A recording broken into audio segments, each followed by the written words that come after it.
எங்களை அதிகமாக நேசிக்கும் பரலோக தகப்பனே, இந்த மாலை வேளையில் எங்களை கூட்டி சேர்த்து இதோ கர்த்தர் தாமே உம்முடைய வார்த்தையை தியானிக்கும்படியாக, உயிர்த்தெழுதல்களை பற்றி தியானிக்கும்படியாக நீர் கொடுத்த ஸ்லாக்கியத்திற்காக நன்றி தகப்பனே.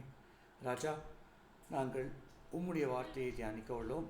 உம்முடைய வார்த்தையை நாங்கள் தியானித்து உம்முடைய குமாரன் இயேசு கிறிஸ்துவின் உயிர்த்தெழுதலை நாங்கள் பின்பற்றி அதிலிருந்து நாங்கள் என்னவெல்லாம் நாங்கள் கற்றுக்கொள்ள வேண்டுமோ ஆவியானவர் தாமே அடியனை மறைத்து கற்றுக்கொடும். விருத்த சேதமுள்ள செய்திகளை பிள்ளைகளுக்கு கட்டளையிடும். விருத்த சேதமுள்ள நாவை எனக்கு கட்டளையிடும். மீட்பர் ரட்சகரமாக இயேசு கிறிஸ்துவின் நாமத்தில் ஜெபிக்கிறோம். ஆமென். சரி,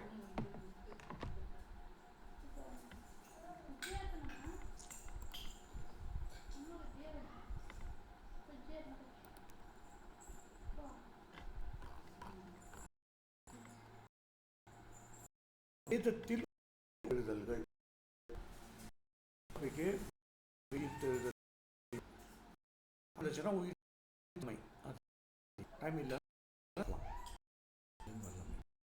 வேத உயிர்த்தெழுதல்கள் இதுவரைக்கும் சிலுவை மரணத்தை பற்றி பார்த்துக்கிட்டு இருந்தோம். பஸ்கா பண்டிகையை பற்றி பார்த்தோம். அது எப்படி ஐவகை பலிகளில் எப்படி சிலுவை மரணத்தை குறிக்குது அப்படிங்கிறத பார்த்தோம்.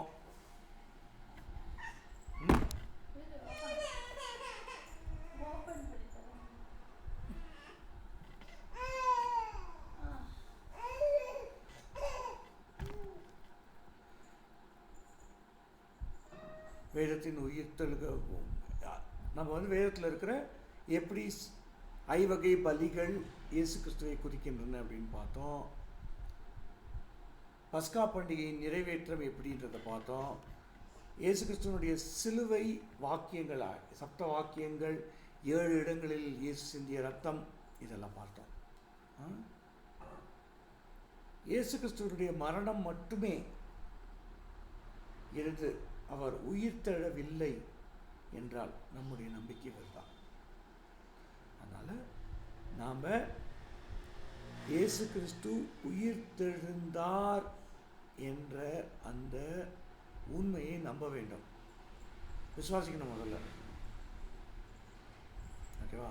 ஏன்னா நிறைய விஷயங்கள்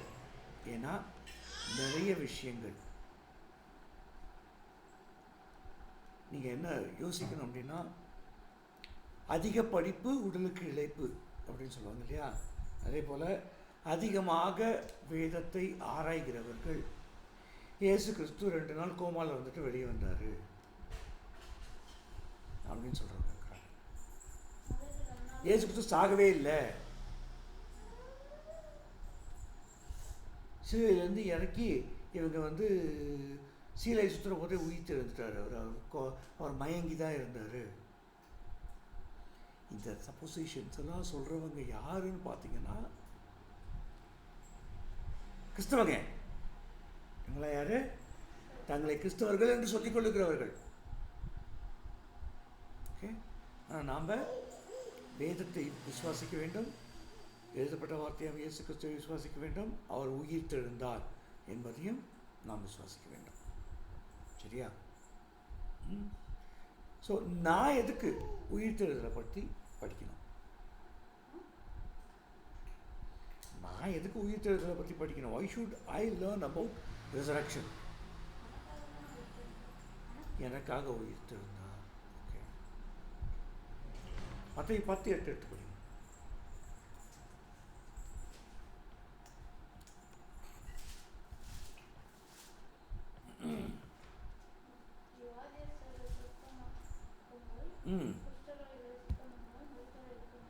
யார் எழுப்புங்கள்? இது யாருக்கு சொல்லப்படுகிற வார்த்தை? சீஷர்கள். நாம் எல்லோரும் சீஷர்களாக இருக்கணும். மரித்தோரை எழுப்புவது சீஷர்களுக்கு கொடுக்கப்பட்ட அதிகாரமா? உனக்கு கொடுக்கப்பட்ட அதிகாரத்தை பற்றி உனக்கு தெரியும். வியாதியஸ்தரை சுத்தமாக்குங்கள், ராஜஸ்கால் ஜெபம் பண்ணுங்கள் இருக்குதாங்க. சுத்தமாகும். பி ஹீல்ட், ஹீல் ஆகும். ஓகே, இதே போல் பி ரெசரக்டட்னா ரெசரக்ட் ஆகும். உங்களுக்கு கொடுக்கப்பட்ட அதிகாரம், எனக்கும் உங்களுக்கும் கொடுக்கப்பட்ட அதிகாரம், சீஷத்துவத்தில் இருக்கிறவர்களுக்கு கொடுக்கப்பட்ட அதிகாரம், அனுப்பப்பட்டவர்களாக நாம் இருந்தோமானால், அப்போஸ்தலர்களாக நாம் இருந்தோமானால். அப்போஸ்தலன்னா யார்? அனுப்பப்பட்டவன் அப்படி அர்த்தம். அப்போ அப்படின்னா வெளியே, ஸ்டெல்லோன்னா மெசேஜ். யார் ஒரு செய்தியை கொண்டு செல்லுகிறானோ அவன் அனுப்பப்பட்டவனாக இருக்கிறான். இயேசு கிறிஸ்துவனுடைய சுவிசேஷத்தை கொண்டு செல்லும் ஒவ்வொருவரும் அப்போஸ்தலர்கள் தான். சரியா? மத்தேயு 10:8 அது பார்க்குறோம். மரித்தோரை எழுப்புங்கள் என்பது அப்போஸ்தலர்களுக்கு கொடுக்கப்பட்ட ஒரு அதிகாரமாக இருக்கிறது. அதனால் நம்ம படிக்கணும். ஓகே, வேதத்தில் பல உயிர்த்தெழுதல்கள் உள்ளன. உங்களுக்கு தெரிஞ்ச உயிர்த்தெழுதல்கள்லாம் சொல்லுங்க பார்ப்போம். லாசரு, நாயின் ஒரு விதவையின் மகன். அப்புறம் பவுல் ஒருத்தர் எழுப்புவார். ஓகே, பழைய ஏற்பாடு எலியா, சாரிபாத் விதவையின் மகன். ஓகே, எலிஷா, சூனேமியாளின் மகன். வேதத்தில் பல உயிர்த்தெழுதல்கள் இருக்கிறது. ஓகேவா? உங்களை கொஞ்சம் குழப்ப போகிறேன். இப்போ உங்களை கொஞ்சம் குழப்ப போகிறேன். வெளிப்படுத்தின விசேஷம் 20 அதிகாரம் வந்து முதலாம் வசனத்திலிருந்து படிங்க. 20.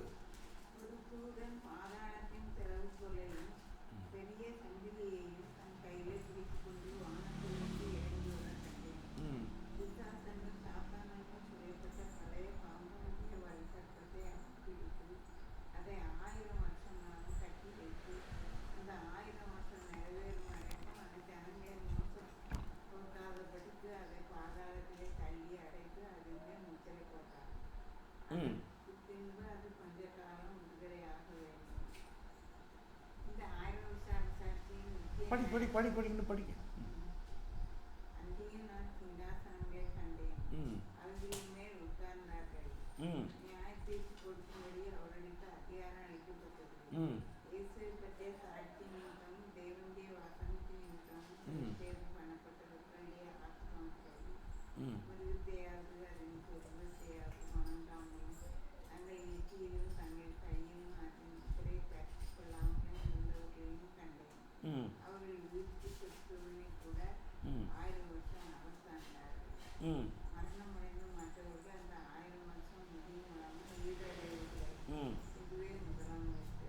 இதுவே முதலாம் உயிர்த்தெழுதல். நீங்கள் வேதத்தில் இருக்கிற உயிர்த்தெழுதல்கள் சாரிபாத் விதவையே, சூனேமியாளின் மகன், நாயின் விதவையின் மகன், லாசரு. இருங்க, முதலாம் உயிர்த்தெழுதல்னு சொல்லிட்டு எப்போ உயிர்த்தெழுதலை சொல்கிறாரு? 1000 வருஷம் அரசாட்சிக்கு முந்தின உயிர்த்தெழுதலை சொல்கிறாரு.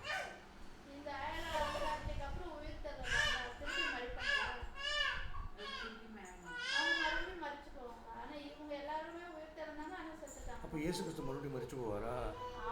அவர்தான் ஒன்று நடத்துறேன்னா இப்போ அது இது வந்து 2 தானே. அதான் குழப்ப போகிறேன்னு சொன்னேன். அதனால தான் சொல்கிறேன் உங்களுக்கு கொஞ்சமாக குழப்ப போகிறேன் அப்படின்னு. இதுவே முதலாம் உயிர்த்தெழுதல் அப்படின்னா என்ன அர்த்தம்? அப்படின்னா அதுக்கு வேறு ஏதோ அர்த்தம் இருக்குது. இதுவே முதலாம் உயிர்த்தெழுதல்னு சொன்னால் அதுக்கு இன்னும் வேறு ஏதோ ஒரு அர்த்தம் இருக்குது. ஓகேவா? உயிரடையவில்லை.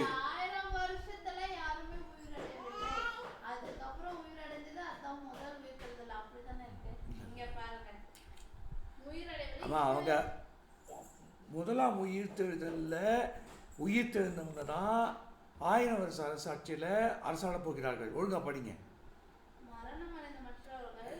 24 படிங்க.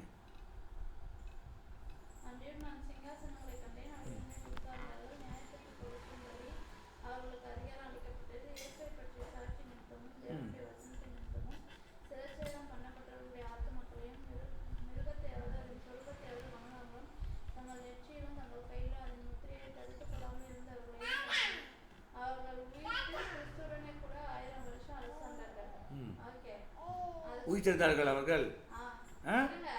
இப்போ முதலாம் உயிர்த்தெழுதல் அது சொன்னா, அப்ப இயேசு கிறிஸ்து வந்து எத்தனாவது உயிர்த்தெழுதல்? அந்த 1000 வருஷம் அரசாட்சிக்கு அப்புறம் அந்த 1000 வருஷத்துல யாருமே உயிர் தரல. அதுதான் இங்க சொல்லுது. அப்போ இது முதலாம் உயிர்த்தெழுதல்னா வந்து ஃபர்ஸ்ட் உயிர்த்தெழுதல்னு எடுத்துக்கூடாது. அதை ஒத்துக்கிறீங்களா? அதுதான் அந்த அந்த பாயிண்ட் தான் எடுத்துட்டு வரேன் நான். அது என்ன அப்படின்னா, நியாய தீர்ப்புக்கான முதல் உயிர்த்தெழுதல் அது. புரிஞ்சுக்கங்க. ஓகேவா? அதாவது அந்த எண்களை நாம் ரொம்ப ஸ்ட்ரிக்டாக எடுத்துக்கணும். அதுதான் முதலாம் உயிர்த்தெழுதல் பிரதர் அப்படின்னா இயேசு கிறிஸ்து உயிர்த்தெழுதல் நீங்கள் வந்து ப்ரூவ் பண்ணிட்டு இருப்பீங்க. அது முதலாம் உயிர்த்தெழுதல் அப்படின்னு சொல்லிட்டு முழுமையாக அந்த லிட்ரல் மீனிங் எடுத்துக்கிட்டிங்கன்னா புரியுதா நான் சொல்கிறது?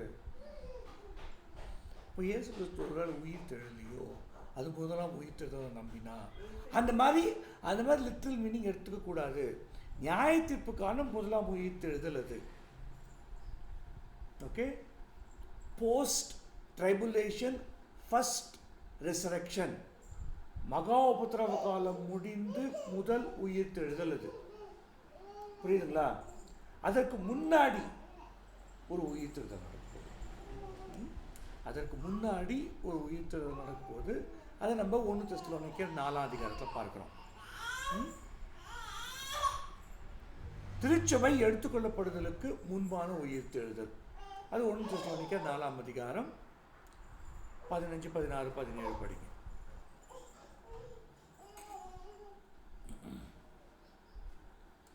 இது ஃபியூச்சர் ரெசரக்ஷன்ஸ். 4ஆம் அதிகாரம்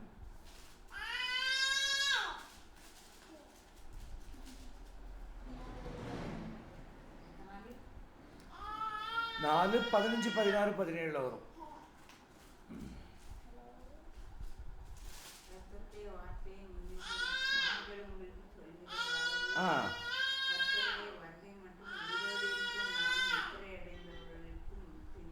நித்திரை அடைந்தவர்களுக்கு நாம் முந்திக் கொள்வதில்லை.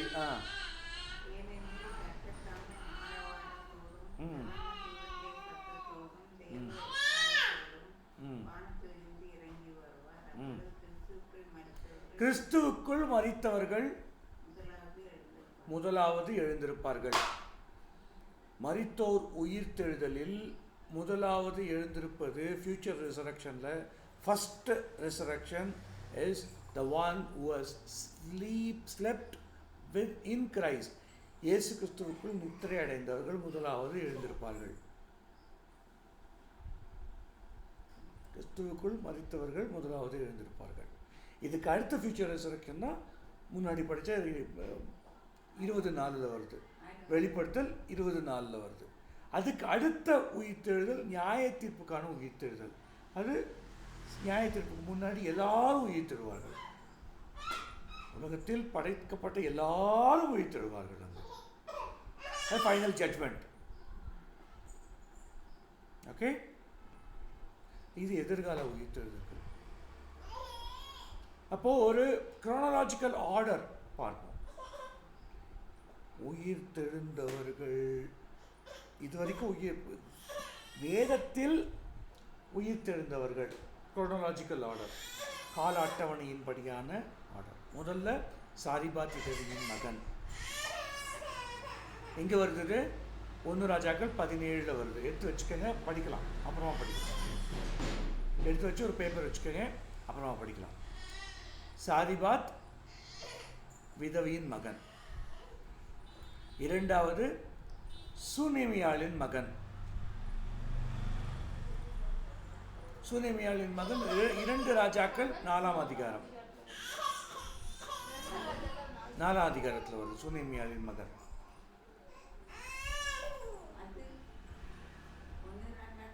பதினேழு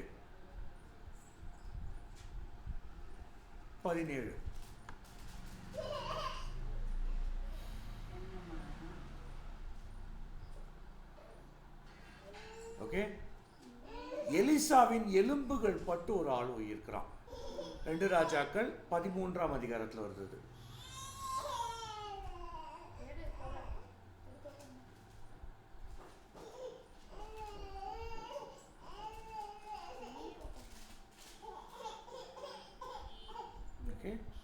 இது 3 வந்து பழைய ஏற்பாட்டில் லிஸ்டாக இருக்கிற உயிர்த்தெழுதல்கள்.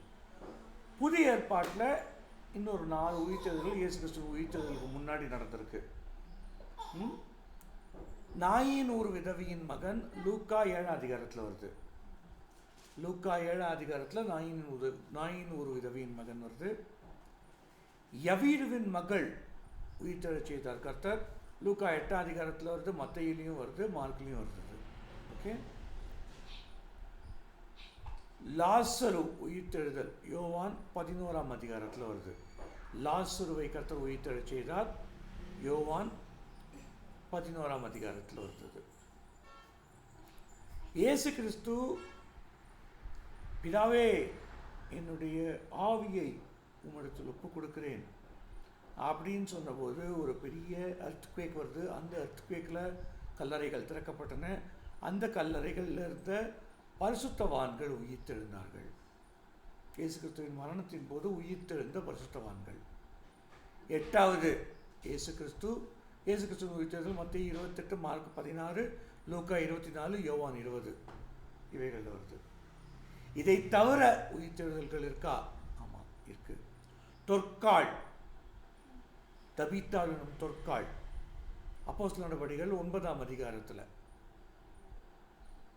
பேதுருவால் உயிர்த்தெழச் செய்யப்பட்டவள். இத்திகஸ் பவுல் அப்போஸ்தலர் நடபடிகள் 20 அதிகாரத்தில் வருது. இதுக்கு அப்புறமா நடக்க போகிற ஃபியூச்சர் தான் 3 பார்த்தோம். என்னென்ன? The ones who sleep in the Lord, கர்த்தருக்குள் நித்திரை அடைகிறவர்கள். அப்புறம் பீப்புள் ஃப்ரம் ட்ரைபுலேஷன், 1000 வருஷ சாட்சிக்கு முன்னான உபத்திரவ காலத்தின் மருத்துவர்களின் உயிர்த்தெழுதல். அப்புறம் all people for final judgement.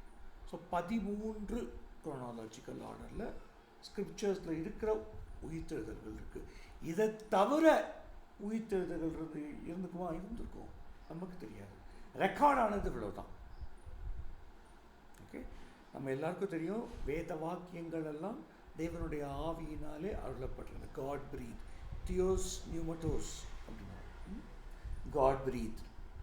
All scriptures are God breath.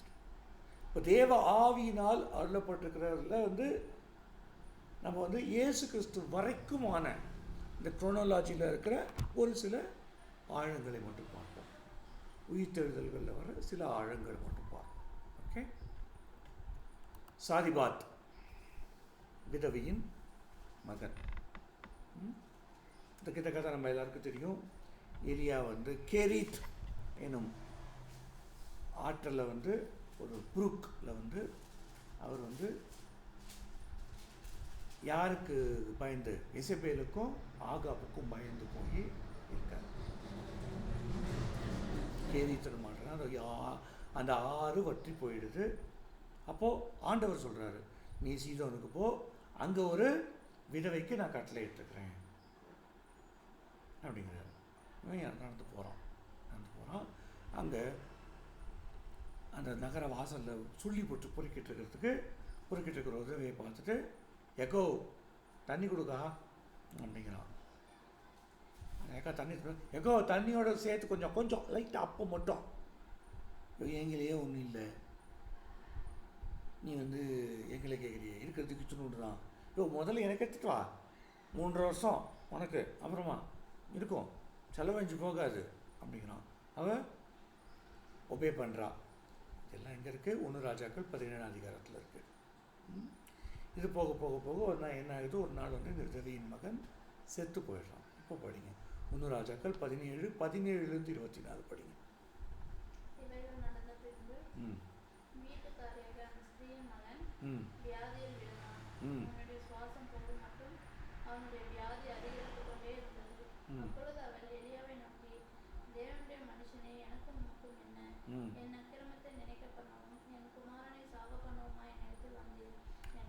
இங்கே பாருங்க, நானும் என் குமாரனும் இத்தினோண்டு இருக்கிற மாவில் அப்பத்தை சாப்பிட்டு உயிரை விடலான் இருக்கோம்.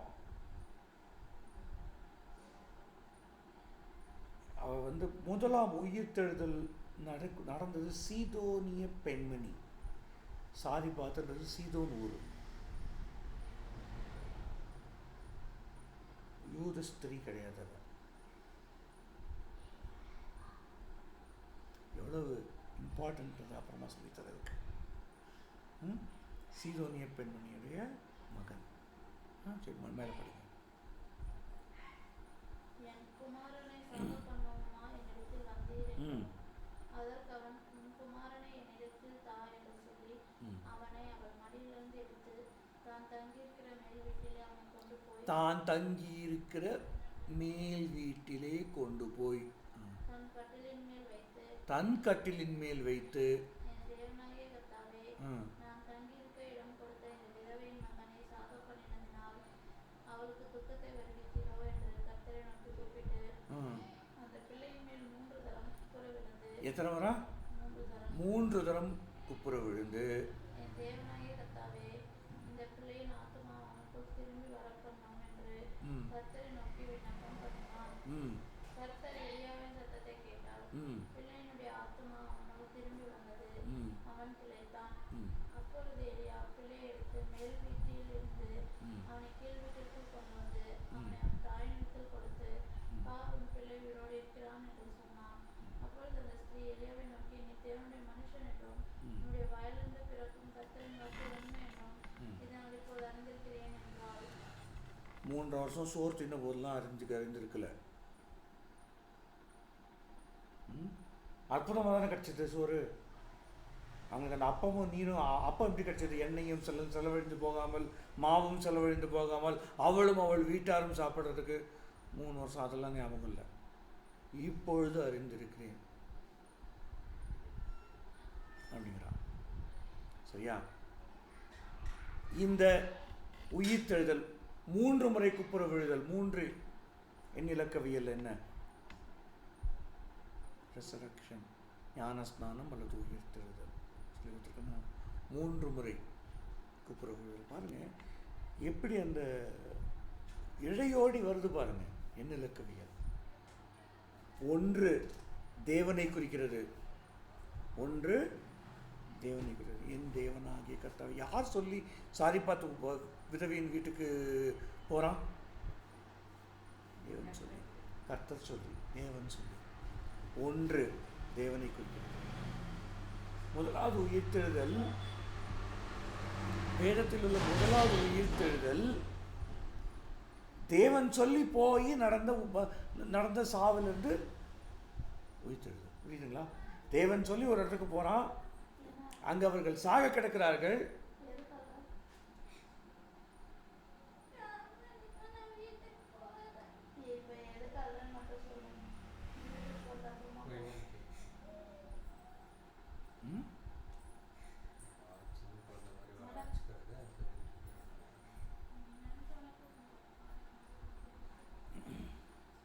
தண்ணி போட்டு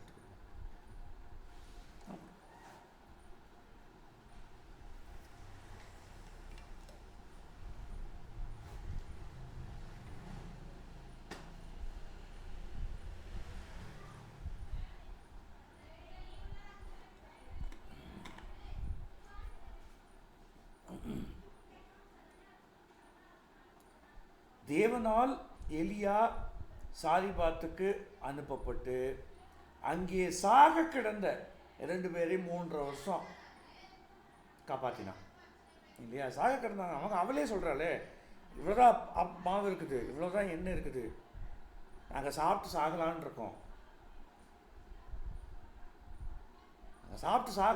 சாக கிடந்தவர்களை அவன் காப்பாற்றுகிறான். அதில் இந்த மகன் சாகிறான். செத்தவன் உயிர்த்தெழ செய்தார். பாருங்க, மடியிலிருந்து எடுத்து மேல் வீட்டுக்கு கொண்டு போய் இயேசு கிறிஸ்து இந்த உலகத்திலிருந்து எடுத்துக்கொள்ளப்பட்டார். திரும்பி அவர் இயேசு கிறிஸ்து ஆவியானவராக, இயேசு நாமத்தில் ஒரு ஆவியானவராக வருகிறார். அது அந்த உயிர்த்தெழுதல் இயேசு கிறிஸ்துவின் உயிர்த்தெழுதலுக்கு முன்னடையாளம். Foreshadow of Jesus Christ. Okay, number 1. It is also foreshadow of church. திருச்சபையின் திருச்சபைக்கான முன்னடையாளம். இதை வந்து நீங்கள் வந்து எபேசியர் 2:8 படிச்சீங்கன்னா, நம்மை உன்னதங்களில் வைத்திருக்கிறார், நம்மை உயிர்த்தெழச் செய்து உன்னதங்களில் வைத்திருக்கிறார். ஆனால் நம்ம இங்கே தான் இருக்கிறோம். கர்த்தர் நம்மை உயிர்த்தெழச் செய்து எங்கே வச்சிருக்கிறாரு? பாவத்திற்கு மரித்து நம்மை உயிர்த்தெழச் செய்து உன்னதங்களில் வைத்திருக்கிறார். ஆனாலும் நம்ம இங்கே தான் இருக்கிறோம். ஸோ இது சர்ச்சுடைய, திருச்சபையினுடைய வரும் உயிர்த்தெழுதலுக்கான ஒரு முன்னடையாளமாக இருக்கிறது. இயேசு கிறிஸ்துவனுடைய முன்னடையாளமாகவும் இருக்கிறது, திருச்சபையினுடன் முன்னடையாளமாகவும் இருக்கிறது. ஓகே. சூனேமியாளின் மகன் அடுத்தது. தனக்கு புள்ள வேணும் சூனேமியால் கேட்டுக்கிட்டாளா? இல்லை. அபத்தம் பேச வேண்டாம் என் ஆண்டவனே அப்படிங்கிறான். சும்மா ஜோக் அடிக்காதீங்கப்பா, நம்ம வாசிகள் சொன்னான். சும்மா ஜோக் அடிக்காதீங்க.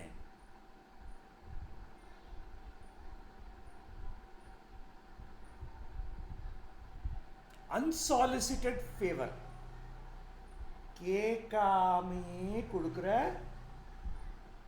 ஒரு விஷயம். சுனேமியாளுடைய மகன் கொடுக்கப்பட்டது கேட்காமே கொடுக்கப்பட்டது. புரிஞ்சுக்க, கேட்காமே கொடுக்கப்பட்டது. 2 ராஜாக்கள் 4ஆம் அதிகாரம் எடுத்துக்கோங்க. 2 ராஜாக்கள் 4ஆம் அதிகாரம்.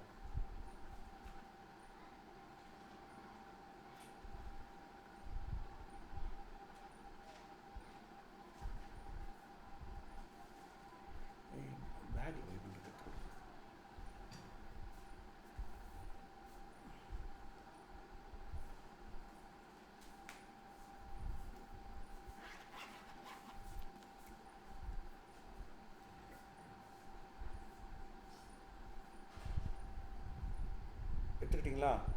2 ராஜாக்கள் 4ஆம் அதிகாரம். கேட்காமல் கிடைத்தவன் அவனோட உயிர்த்தெழுதலை மட்டும் பார்ப்போம்.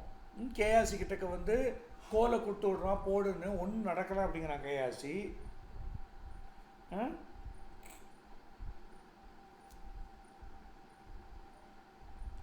35ஆம் அதிகாரம் 35ஆம் வசனம்.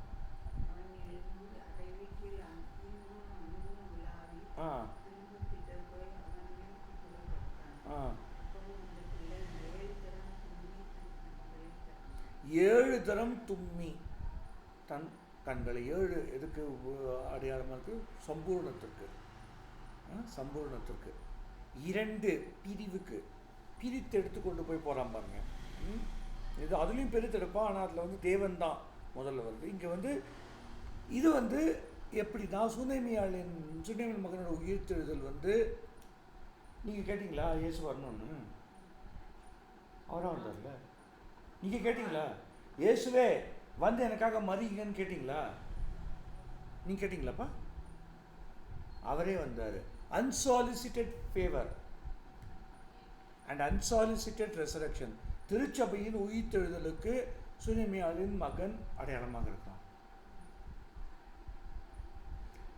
ஓகே, நீங்கள் இயேசுவை உள்ளே வாங்கன்னு கூப்பிட்டுட்டீங்க, உங்களோட என் உள்ளத்தில் வாரும்னு கூப்பிட்டுட்டீங்க. ஆனால் இயேசு கிறிஸ்து வந்து மறிக்கணும்னு நீங்கள் கூப்பிடல. சுனேமியால் என்ன பண்ணுறா? போயிட்டு எலிசாவின் பாதத்தில் போயிட்டு, நீர் வரலாம் நான் போக மாட்டேன். அதுதான் அந்த அந்த அந்த அந்த இது, எனக்குள்ளே வாரும் இயேசுவின்னு கூப்பிடுறது. புரியுதுங்களா? ஆனால் அன்சாலிசிட்டட் ஃபேவர். புரிஞ்சுக்க, சூனேமியால் தன்னுடைய மகன் செத்து போனான், அவனை உயிர்ப்பியும்னு கேட்கல. கேட்டதா இருக்கா பைபிளில்? இல்லை. மகனையும் கேட்கல, மகன் செத்து போனான் உயிர்ப்பியும்னு கேட்கல. மகனை கொடுத்து மகனை உயிர்ப்பிக்கவும் செய்கிறார் எலிசாங்க.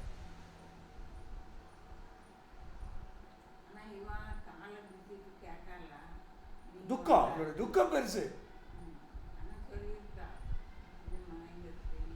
சொல்லணுன்ற அவசியம் இல்லை, அவனுக்கு தெரிஞ்சுட்டான், தீர்க்கதரிசி. அதனால தான் அவன் இவருடைய துக்கம் பெரிது அப்படின்றானே. அது காலை பிடிக்க வர்ற போது, ஏன் பிடிக்கிறா, அவரெல்லாம் தொடக்கூடாது அப்படின்னு கேஸ் தடுக்க போகிறான்.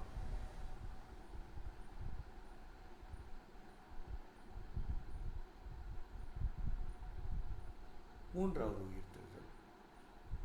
எலிசாவின் எலும்புகள் பட்டு கல்லறையில் எலும்புகள் பட்டு உயிர்த்தவன் சொல்றாரா? அதை தான் சொல்லி கொடுக்குறேன். இப்போ யூத அடக்க முறைமை நமக்கு தெரியணும். அப்போ யூதர்கள் ஒருவர் இறந்தவுடன் ஒரு கல்லறையில் போட்டு அவர்களை சீலையில் சுற்றி வைத்து விடுவார்கள். 6 மாதம் கழித்து அந்த கல்லறையை அவர்கள் திறந்து அந்த எலும்புகளை ஆசுவரி அப்படின்ற ஒரு இதில் ஒரு பாட்டில் போட்டு வைப்பாங்க, ஒரு பானையில் போட்டு வைப்பாங்க, பானையில் போட்டு வைப்பாங்க. இதுதான் யூத முறைமை. இது எப்படி பேர் உங்களுக்கு தெரியும் அப்படின்னா இன்னைக்கும் அதான் பண்ணிட்டு இருக்கிறாங்க. யூதர்கள் இன்னைக்கும் அதான் பண்ணிட்டு இருக்கிறாங்க. சரியா? ஆசுவரி, பிலாத்துடைய ஆசுவரி இருக்குன்னு ஆர்கியாலஜிக்கல் ஃபைண்டிங்ஸில் பிலாத்தினுடைய ஆஸ்வரி இருக்குது, நிக்கோதேமோட ஆஸ்வரி இருக்குது. இந்த எலும்புகள் இருக்கிற அந்த பானை. சரியா? 2 ராஜாக்கள் 13 அதிகாரம் 20-21 படிக்க.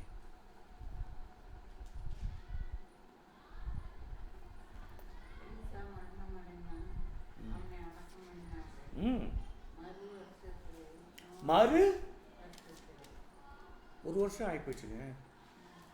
ஒரு தீர்க்கதரிசி செத்து போகிறான், 6 மாதத்துக்குள்ளே அவனுடைய எலும்பை எடுத்து பானையில் வைக்க வேண்டியவர்கள் வைக்கவில்லை. அப்படியே கல்லறையில் அவனுடைய எலும்பு மறக்கப்பட்டு விட்டான் எலிசா.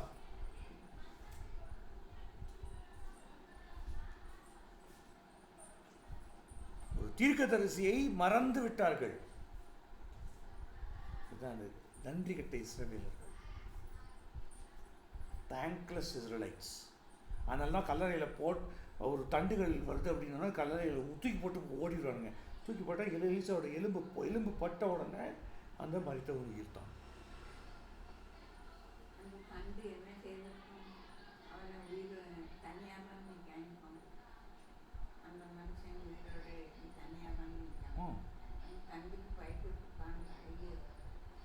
அந்த தண்டுக்கு பயப்பட்டு தானே தூக்கி போடுறாங்க. படிங்க. அவன் எழுந்து, ஆமாம், அவங்க 2 பேரும் போட்டவங்க ஓடிட்டாங்க. இவன் எழுந்து நின்று அதுக்கப்புறம் உள்ளே போகிறான். உள்ளே போய் சொல்கிறாங்க ஆண்டாண்டா அப்படின்னு. அவங்க பயந்து ஓடிருப்பாங்களா இருக்கும். ஐயோ இப்போ தான் நம்ம கல்லறையில் போட்டு வந்தோம், இவன் இங்கே வந்தான் அப்படின்னு பயந்து ஓடிருப்பாங்களா இருக்கும். 3வது உயிர்த்தெழுதல் இது. பழைய ஏற்பாட்டில் இருக்கிற கடைசி உயிர்த்தெழுதல் இது. 3வது உயிர்த்தெழுதல். 3 உயிர்த்தெழுதலை குறிக்கிறது. எலிசாவினுடைய எலும்பு பட்டு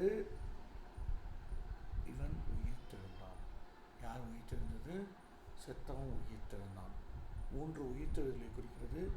எந்த ஒரு யாரும் ப்ரே பண்ணலை, யாரும் எழும்புன்னு சொல்லலை, எந்த ஒரு எக்ஸ்டர்னல்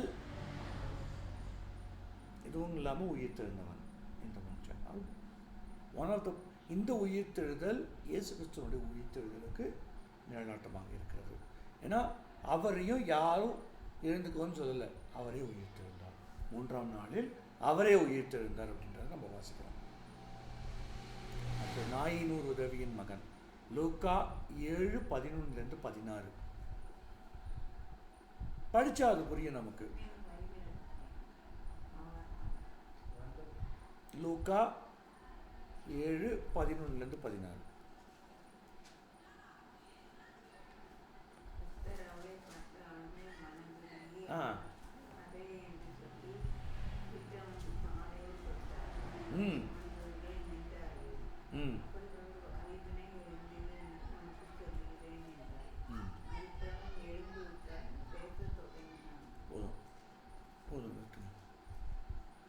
இங்கே யாராவது கேட்டாங்களா நாயினூர் விதவியின் மகனை வந்து உயிர்த்தெழ சொல்லி?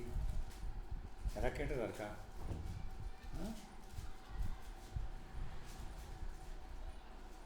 சூனேமியாளுடைய நிழலாட்டம் இங்கே நிறைவேறுது.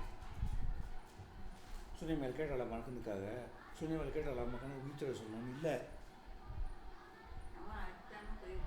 அதுக்கு தான் போயிருக்கிறா. ஆனால் கேட்கல.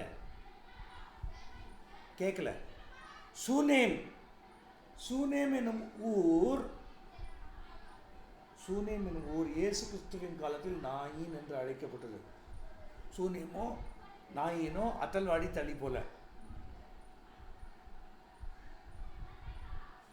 ஒரு 100 வருஷம் கழிச்சு அத்தல்வாடி என்னவா இருக்கும்? தளியாக தான் இருக்கும். டெவலப் ஆயிடுவீங்க எல்லாம், இப்போ தளியாயிரும். அது போல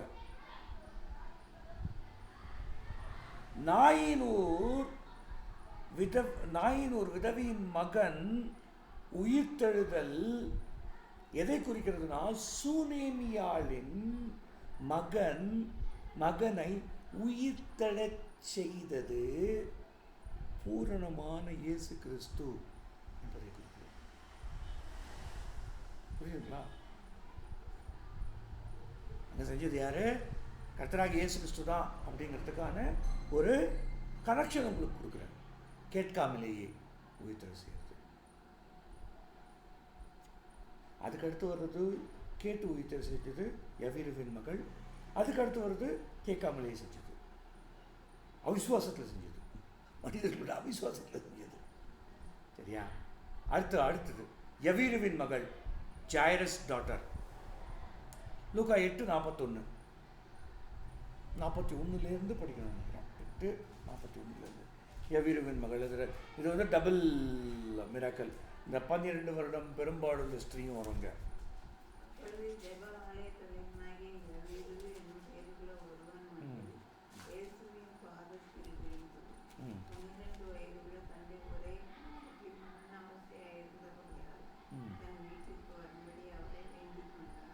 வரும்படி 53 வசனம் போயிருங்க நேரா.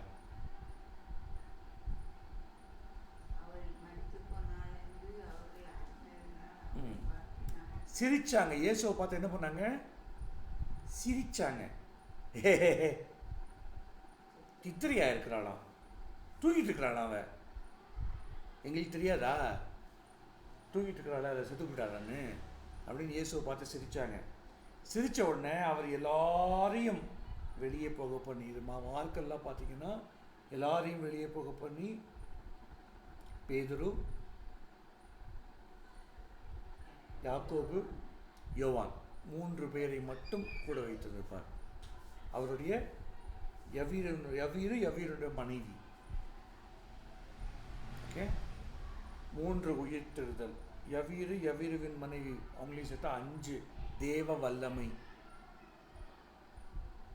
தலிதாகுமி அப்படின்னு சொல்லி எழுப்புறார். சிறு பெண்ணே எழுந்திரு அப்படின்னு சொல்லி. இந்த முதல் 8 வர்ற ஒரே பெண் உயிர்த்தெழுதல் இதுதான். முதல் 8 வர்ற ஒரே பெண் உயிர்த்தெழுதல் இதுதான். இங்கே இயேசு கிறிஸ்துவுக்குள் ஆண் என்றும் இல்லை பெண் என்றும் இல்லை அப்படின்றத ஸ்தாபிக்கிறதுக்கான அடித்தளமாக அதை யூஸ் பண்ணுறாரு. இந்த உயிர்த்தெழுதலை யூஸ் பண்ணுறாரு ஆண்டவர். 6வது லாசரு. உயிர்த்தெழுதுங்கிறது நம்ம எல்லாருக்கும் தெரியும். யோவான் 11 வருது. யோவான் 11 1 45 வரைக்கும் வருது. பெரிய கதை.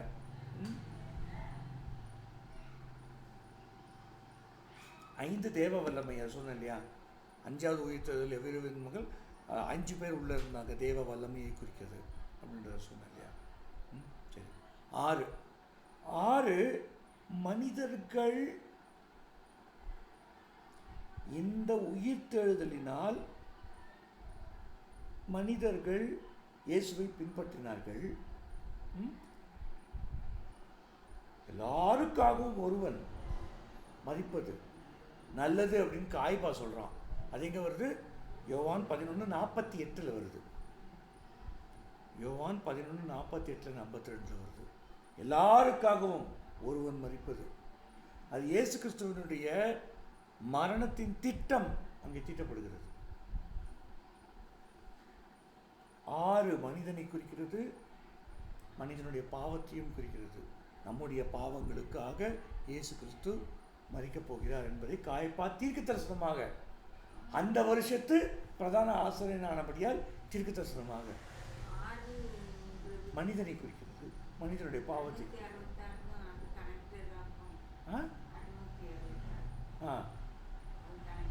அது 666, அது 666 சொல்றது தவறு. 666, 3 ஆறுகள், 3 மனிதர்கள் இருப்பார்கள், அதுதான் குறிக்கிறது.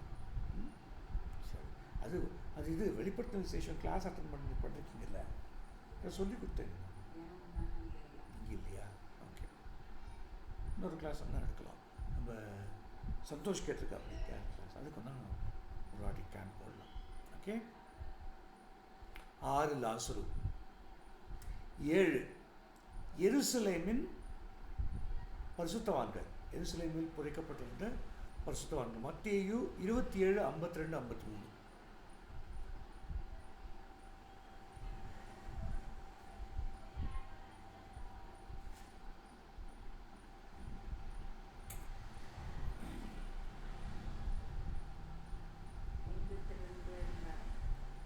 இருபத்தி 52, 53.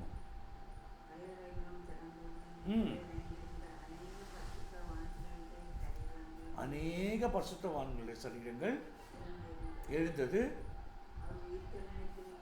அவர் உயிர் தெழுந்த பின்பு, யாரு? இயேசு உயிர் தெழுந்த பின்பு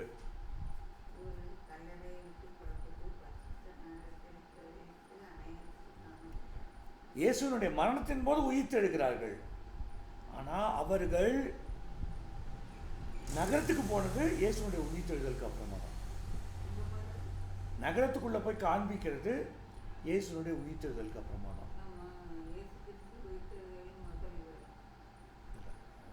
அது வேற. இந்த இப்படி உயிர்த்தெழுந்தவர்களும் மரித்தார்கள். ஏன்னா இயேசு கிறிஸ்துவுக்கு முன்னாடி உயிர்த்தெழுந்தவங்க எல்லாமே மரித்தார்கள். இயேசு கிறிஸ்து ஒருத்தர் தான் மறுபடியும் மரிக்கல. அதனால தான் அவர் உயிர்த்தெழுதலில் முதற் பலனானவர். இவங்களும் மரித்தார்கள். இந்த இந்த இந்த பரிசுத்தவான்களும் மரித்தார்கள். அதான் தியாலஜி, அதான் கரெக்டான தியாலஜி. ஓகேவா? இவர்களை நீங்கள் பின்னாடி போட்டிங்கன்னா அவர்கள் இயேசுவுக்கு அப்புறமா 27, 51 படிங்க முதல்ல. 50 படிங்க. மகா சத்தமாய் கூப்பிட்டு, இயேசு செத்தவொடனே நடக்கிறது. இயேசு உயிர் தெழுந்த பின்பு இவர்கள் உயிர் தெழவில்லை. புரிஞ்சுக்கங்க. ஓகேவா? இயேசு செத்தவொடனே நடக்குது. ஓகே. ஸோ இவர்கள் தொடர்ந்து உயிரோடு இருந்திருந்தாங்க அப்படின்னா இயேசு கிறிஸ்து முதற் பலன் ஆக முடியாது. சாப்பிட்டுப்பாங்க, என்ன பண்ணுறோம்? அவர்களுக்கு மகிமையின் சரீரம் கொடுக்கப்படவில்லை. இயேசுவுக்கு மகிமையின் சரீரம் கொடுக்கப்பட்டது. புரிஞ்சுக்கங்க. அவர்களுக்கு மகிமையின் சரீரத்தை வச்சு சாப்பிடவும் முடியும். தேவதூதர்கள் சாப்பிடலையா?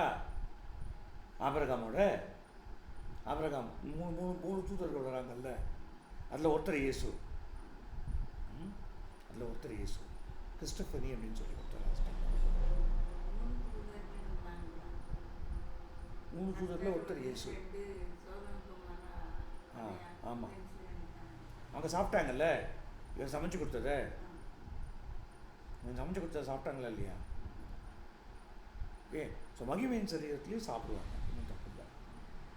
ஓகே, அது ஒன்று இருக்குது. இன்னொரு இடத்துல கூட சாப்பிட்றது இருக்குது. அது இல்லை, அது நார்மல் சரீரம் ஆயிடுச்சு. அவளுக்கு வீட்டிலிருந்து நார்மல் சரீரம் தான் அவளுக்கு. ஓகே. மனோவா கோலில் வச்சு அதிசயம், அது மனோவாவோடது. ஓகே. மகிமை மக்கள் சாப்பிட்டது வேற இருக்குது. மன்னாவே தேவதூதர்களின் உணவுன்னு இருக்கு. ஸோ சாப்பிட்றது இருக்கு. 8வது இயேசு கிறிஸ்து. 8 = 1 + 7. தேவனுடைய பரிபூர்ணத்தால் உயிர்த்தெழுந்தவர். 2 + 6 பிரிந்து வந்தவர் மனிதனாக இருந்தவர் உயிர்த்தெழுந்தார். 3+5 தேவ வல்லமையால் உயிர்த்தெழுந்தார். 4+4 இயேசு உயிர்த்தெழுந்தார். ஓகேவா? எப்படி வேணால் நீங்கள் போட்டுக்கலாம். 8 in a certain manner reflects resurrection on its totality. Okay, 8ன்றது வந்து உயிர்த்தெழுதலை, புதிய ஜீவியத்தை, உயிர்த்தெழுந்து வரும் புதிய வாழ்வை குறிக்கிறது. 8. ஓகே, இயேசு கிறிஸ்து உயிர்த்தெழுந்தார். இது குரோனாலஜிக்கல் ஆர்டர். ஓகே, இப்போ 1, 2, 3, 4 சாரிபாத் தேவனால் அனுப்பப்பட்டு எலியா அங்கே 3.5 வருஷம் இருந்து உயிர்த்தெழச் செய்தார் எலியாங்க. சூனேமியாள் யாருமே கேட்காம மகனை கொடுத்து கேட்காமையே வந்து உயிர்த்தெழவும் செய்கிறார் எலிஷா. எலிசாவின் எலும்புகள், மறக்கப்பட்ட தீர்க்கதரிசியின் எலும்புகள் 400 தடவை ரீஎனாக்ட்மெண்ட். சூனேமியாளுடைய மகனின் ரீஎனாக்ட்மெண்ட் தான் 400 தடவையின் மகன், கேட்காமல் உயிர்த்தெழச் செய்தவர். யவீருவின் மகள், the only female in the first 8. அதுக்கப்புறம் தொற்கால் வரா, பின்னாடி வரல, தொற்கால் வரா. ஓகேவா? the only female in the first 8. இது வந்து திருச்சபையில் பிரிவினை அற்ற தன்மையை, கிறிஸ்துவுக்குள் ஆண் என்றும் இல்லை, பெண் என்றும் இல்லை, அந்த தன்மையை குறிப்பதற்காக இயேசு ஒரு பெண்ணை உயிர்த்தெழச் செய்தார். லாசரு, மக்கள் அவரை சுற்றி இருந்த யூதர்கள் விசுவாசிக்கும்படியாக உயிர்த்தெழச் செய்தவன் லாசரு. அந்த இதனால தான் ஒருவனுக்காக, மக்கள் அனைவருக்காகவும் ஒருவன் பலியாகிறது நல்லதுன்னு தீர்க்க தரிசனமாக காய்ப்பா உரைக்கிறதாங்க. அவர்கள் செயின்ட்ஸ் ஆஃப் ஜெருசலேமின் பரிசுத்தவான்கள். இயேசு கிறிஸ்துவின் முதற்பலனுக்கு முந்தி நடந்த உயிர்த்தெழுதல்களின் ஒரு கம்ப்ளீஷன், ஒரு சம்பூர்ணம். இயேசு கிறிஸ்துவுக்கு பின்னாடி வர உயிர்த்தெழுதல்கள், இயேசு கிறிஸ்து தேவ வல்லமையால் உயிர்த்தெழுந்தவர். இயேசு கிறிஸ்துவுக்கு பின்னாடி வர உயிர்த்தெழுதல்கள் எல்லாமே வந்து ஐத்துக்கும் சரி, தொற்காலும் சரி, மறுபடியும் மரித்தார்கள். அது மகிமையின் உயிர்த்தெழுதல் கிடையாது. மகிமையின் உயிர்த்தெழுதல் வரப்போகிறது. திருச்சபை எடுத்துக்கொள்ளப்படும் பொழுதும் முதலாம் உயிர்த்தெழுதல் என்று நாம் படித்தோமே, புக் ஆஃப் ரெவலேஷன், வெளிப்படுத்தல் 20ஆம் அதிகாரத்தில் படித்ததும், அப்புறம் ஃபைனல் டே ஜட்ஜ்மெண்ட் உயிர்த்தெழுதல் மட்டுமே. ஃபைனல் டே ஜட்ஜ்மெண்ட், நியாயத்தீர்ப்புக்கு முந்தின உயிர்த்தெழுதல். அங்கே ஒன்று நரகம், இல்லை சொல்கிறோம் பரலோகம். அதான் ஓகே. உயிர்த்தெழுதல்களில் எண் இலக்கவியல் எவ்வளோ அழகாக இணைந்திருக்கு பாருங்க. The numerical significance is very excellently coming. இது தேவா ஆவியானவரால் மட்டும்தான் முடியும் இந்த மாதிரி பண்ணுறது. அதனால தான் முழு வேதமும் தேவ ஆவியினால் அருளப்பட்டிருக்கிறது அப்படிங்கிறத நாம் நம்புகிறோம். ஆல்மோஸ்ட் 1 hour ஆயிடுச்சு. சரி, உயிர்த்தெழுதல்களில் இருக்கிற இது பார்த்தோம் நம்ம இன்னைக்கு. இது பார்த்தோம், உயிர்த்தெழுதல் இருக்கிற எண் இலக்கவியல் பார்த்தோம்.